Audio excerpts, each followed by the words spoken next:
I started working as a carpenter's apprentice right after graduating from junior high school at the age of 16. I hated studying, but was good with my hands. I wanted to pursue a job where I could create something, so I became an apprentice to a carpenter who was an acquaintance of my father. I am still grateful to my parents who understand me and agreed with it. With the desire to repay them, I diligently committed myself to learn the work. Surrounded by skilled laborers who were quicker with their hands than their mouths, I grew and became a well-known carpenter in the industry by the time I reached 30. I received jobs directly from large construction companies, and my reputation spread, leading to more significant projects. I got married and had a daughter, and my work was going well. I believe that was the best time of my life. However, when I was 50 years old, there was a small accident at the site. The materials I had piled up collapsed. I managed to save my coworker, Tom, who was about to be crushed, but in the process, I severely injured my right shoulder, which resulted in a lasting disability in my right hand. I could still manage daily life fairly well, but I couldn't swing a hammer anymore. Without saying anything to anyone, I left the carpentry world. I thought it would be tough for Tom if I revealed the reason for quitting. I joined a small construction crew where I didn't know anyone, and now I'm doing odd jobs at different work sites. Fortunately, my daughter was already independent as a working adult, and my wife had a job, so I didn't cause any trouble for my family. After I helped Tom, my wife laughed and said, "That's so like you," and my daughter looked at me with a mix of disbelief and amusement, saying, "Seriously, Dad, you're too kind." But neither of them blamed me. Blessed with a warm family, I truly felt happy. In the field of construction work, my role as a laborer is mainly supportive. My main tasks are carrying materials and cleaning. I also perform tasks requested by laborers, supporting them almost like a devoted wife. To be honest, my position on the site is nothing significant. However, because of that, the work was easy, and I often moved to different sites, so I was able to enjoy it in my own way without encountering carpenters I know. I am currently working at the Jones Construction Company. I used to get a lot of work from this construction company in the past. While working, I nostalgically thought about my past days of working with this construction company. Then, one day, there was a small accident. It was the day for material delivery, but the site supervisor, Mr. Brown, was absent. The truck driver was at a loss as to where to place the delivered materials. I thought it might be intrusive, but I gave instructions to the driver and helped carry the materials into the site. The driver was happy and left, but when Supervisor Brown returned to the site, he scolded me severely. "You're just a laborer. Why the hell are you doing things? You're not entitled to do these things." A young supervisor who appeared to be in his 20s nudged my head. Although I was annoyed, I held back and apologized. "I'm sorry. No one was here, so." "Even so, why are you giving instructions? A laborer like you doesn't know anything about the site's workflow, so don't do unnecessary things." "Yes, I'm sorry." Jesus Christ. A laborer should just shut up and clean. Worthless trash like you, don't interfere with my work, acting like you're in the high position. At that remark, the foreman of the laborers finally changed his expression and confronted the supervisor. "What the heck is this? It's mostly your fault for being absent. If it weren't for Bob, the truck driver couldn't have gone to the next job."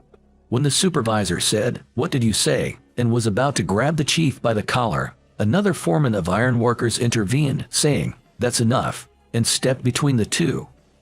"He handled the material delivery correctly. It's your fault for not being here when the truck arrived. Instead of complaining, how about saying thank you to him?" Quietly spoken, the supervisor Brown glared at me and went away without saying anything. The foreman of the ironworkers patted my back. "Don't worry, it's a typical thing for a young supervisor. You didn't do anything wrong, thanks." He said that and went back to work. I also nodded slightly and went back to work with the chief. However, from that day on, Supervisor Brown started finding fault with me for various things. He would call me out for trivial matters and make snide remarks. To make matters worse, I was even made to clean the restroom at the site. I was definitely getting annoyed, but since I was about to move from this site soon, I endured it. Every day was a gloomy day, but I didn't want to worry my wife, so I kept going to work without taking a break. Then one day, I felt unwell since morning, and my head was spinning. When I measured my temperature, it was slightly over 99 degrees. I thought about taking a day off, but today was the day for loading, and I really didn't want to miss it. Are you okay? You look pale. My wife Kate peered at my face with concern, but I smiled and replied, I'm fine. I'll be done with work today. I'll take a day off tomorrow. After finishing my coffee, I got up and packed the lunchbox Kate had made for me into my backpack and left the house. When I arrived at the site, there were a large number of items for loading. I carefully carried them, but around noon, my fever started to rise and my legs became unsteady. Bob, what's wrong? The foreman hurriedly supported me as I stumbled. But I ended up dropping the items I was carrying. Your face is all red. Don't you have a fever? The foreman said with concern, peering at my face, and at that moment, Supervisor Brown came running, saying, "What are you doing?" He glared at the fallen items and sneered, "Can't you even carry a single item properly? You're useless." Mr. Brown, Bob may have a fever. Can I let him go home?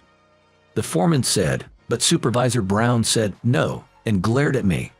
A damn construction worker who's useless for anything else, and today is the only day he may be able to do some work. You have a fever on a day like this. Can't you even manage your health? You're such a jerk and lowlife. The usual sarcastic remarks began, but I didn't have the energy to retort. My head was spinning, and I felt nauseous. Hurry up and carry it. Don't dawdle. I was tapped on the shoulder, and I almost fell backwards. At that moment, I heard a shouting voice, saying, "Stop it." "What did you say?" said the supervisor, and he turned around. There, I spotted a familiar figure. It was Tom Smith, my former colleague. What the hell did you say? Who do you think you're talking to? Tom walked towards us boldly and grabbed Supervisor Brown by the collar. Tom, why are you here? Supervisor Brown turned pale. Tom let go of the director's collar with a forceful push after landing a punch on his head. Just shut up, because your planning is so messed up and we're falling behind schedule. The president told me to go help you. Tom spat out his words and then looked at me. Hey, Bob, long time no see. He bowed his head. I looked at my old comrade. It's been a while. I've heard you are the head of the main team directly run by the construction company. That's quite something. The main team is a group directly employed by the construction company. At the construction site, there are various professionals who gather, but they all work as subcontractors receiving jobs from the construction company. The main team, however, is not a subcontractor but directly employed by the construction company. Young Supervisor Brown wouldn't stand a chance against someone like Tom. Tom's face turned teary as he shook his head. I owe it to you, Bob, that I can now work like this. This is all thanks to you. I didn't know you quit being a carpenter and became a construction worker. Why didn't you tell me? I didn't know how to respond. The supervisor looked at us with a puzzled expression. Tom turned to the supervisor and said, "You know, Bob is my mentor and my savior. He was a famous carpenter in our industry, to the point where everyone knows his name. He was even chosen to work for Jones Construction, and yet, you dare to speak ill of him." Tom struck the director's head with his fist once again. With wide-open eyes in astonishment, the supervisor looked at me. I'll remind this guy, he said, and I looked at the supervisor. It's true that construction work might be considered the lowest level job on the site, but you know, people from various professions are coordinating and cooperating with each other here in order to build a structure. Construction workers are essential in supporting the site, although their works are not visible. Mr. Brown, if you plan on continuing this line of work, you'll have to change your mindset from the ground up. Otherwise, laborers won't follow you. Finally able to express some of what I wanted to say, I stared at the supervisor, who was looking down. Tom said, with a stern tone, "You're such a buster, say more." Bob has done a lot of work for this construction company. Everybody in higher positions knows about him. I'll make sure to report everything about you. Be prepared. Bob is right. You can't disrespect the people who actually work on the site. Otherwise, we can't do a good work. If the laborers don't do their jobs, we can't meet the deadlines at all. As a final blow, the supervisor drooped his shoulders dejectedly. In a small voice, barely audible, he said, "I'm sorry." He kept staring at his feet. "Bob," Tom called me, looking puzzled.